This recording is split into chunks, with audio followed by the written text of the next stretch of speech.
spouses pursue careers rather than one staying at home or having a job, dual career couples, are the new normal in the corporate workplace. These employees want to advance in their firms, but they also care deeply about their partners' careers and make professional development choices with this in mind. The heads of talent at large companies know about the rise of dual career couples, yet firms limit the growth of high potentials by holding on to traditional talent management programs. Jennifer Petriglieri, INSEAD Assistant Professor of Organizational Behavior, joins us now to discuss how companies can find solutions without losing talent. Thanks for joining us, Jennifer. Thank you. What is it that organizations are doing wrong? Well, what they're doing wrong is often something they don't realize, which is the logic behind their talent management programs. So talent management programs really came about in the late 70s, early mid-80s, at a time when the world was very different.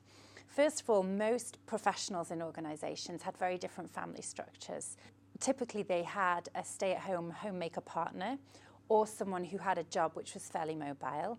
And at the same time, none of us had broadband. You know, obviously the world has changed. Now 2/3 of professionals are in dual career couples, so their partner also has a career, which is not just important to their partner, but is also important to the profession and themselves. And we have a lot more flexibility in working option potentials.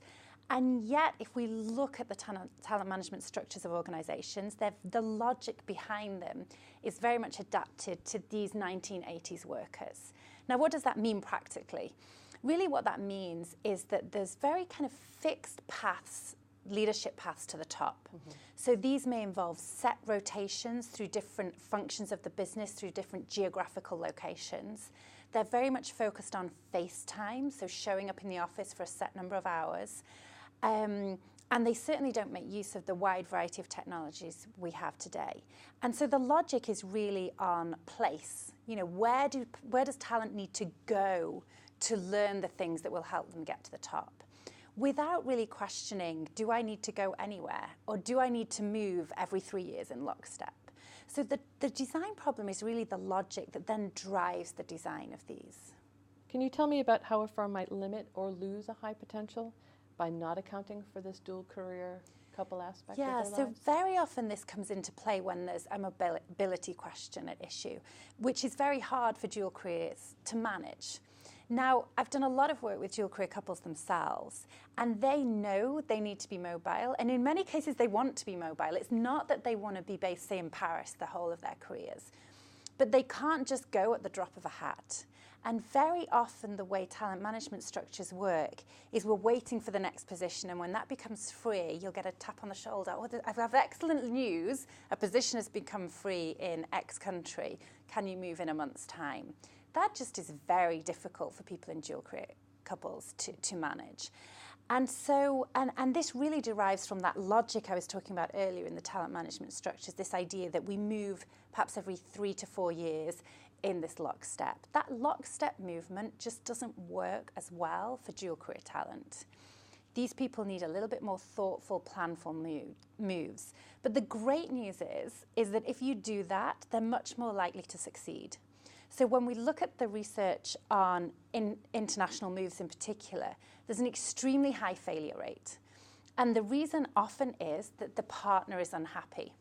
But the great thing with a dual career couple is if they both have opportunities to move to a certain place, it's much more likely to work out because they both had perhaps a promotion or a new meaningful project to work on. So the success of both parties' assignment will much likely be higher. So it shows that for organizations, taking that time to plan more carefully can actually reap rewards, not just for keeping that dual career talent happy, but in terms of making that assignment much more successful for the organization. And what is the role of senior management in making these changes? Let me give you a live example. I was talking to one of our INSEAD alumni who works in a construction firm. Very male-dominated, very sort of hard-nosed, we might say. And they looked at persuading some of the men to adopt some of these flexible working policies. Now, oftentimes we think about women perhaps taking up these, and I think that's probably why they're stigmatized. But some of these very successful men doing a few of these policies, which other people could then see, and suddenly the whole organization was mirroring that.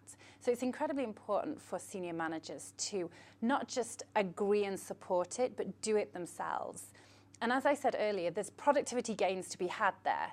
So it's not that you're sacrificing yourself on behalf of your employees. You'll actually see your productivity increase as well.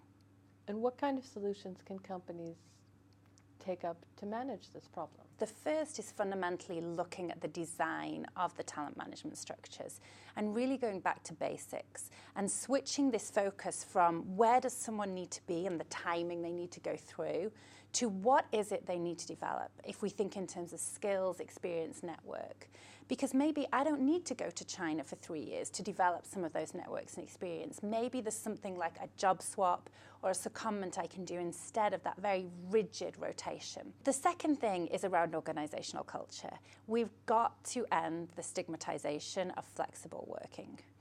And it's easy to think of flexible working in terms of black and white. Either I'm in the office all the time or I have 3 days a week at home. That's not what we're talking about here. We're talking about small adaptations.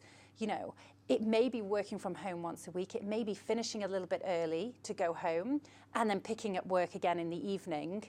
And the third thing is to realise that this is not an issue that's going to go away.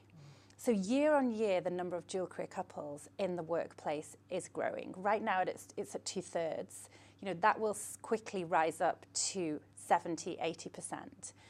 And traditionally, we've thought about this as a women's issue. It is not a women's issue.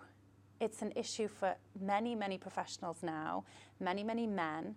And I think what's interesting in organisations is sometimes it's almost hardest for the men in dual career couples because organisations have an expectation that women may need some adaptation with flexible working. Great. Thanks so much for being here, Jen. Thank you.